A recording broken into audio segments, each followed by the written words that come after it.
A lot of people probably aren't familiar with this giant mural in Danville behind me, but it reflects a story that happened in 1903, and it probably is, it happened in Danville, this train wreck that's probably America's most famous train wreck. There were a lot worse wrecks in 1903 than the wreck of the old 97 that happened here.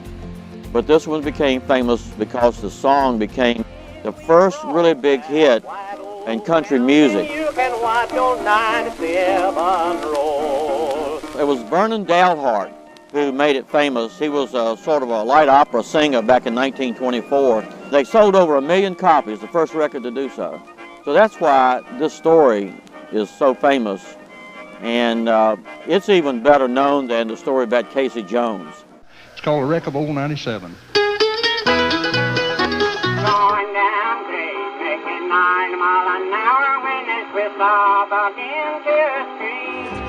It said that brave engineer that has run on 97 is lying down in Danville dead. Almost every country singer that you can name back in those days and forward made a recording of the wreck of the old 97.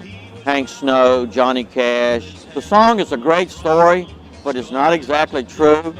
On September 27, 1903, Old 97, or 97, as it's called, was in Washington, D.C., waiting on newspapers from New York.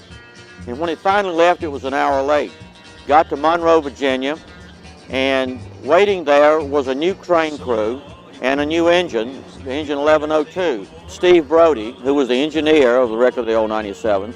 Well, the 97 was a fast mail train. It wasn't just hauling mail, it was a railroad post office. And it had to get mail to Atlanta.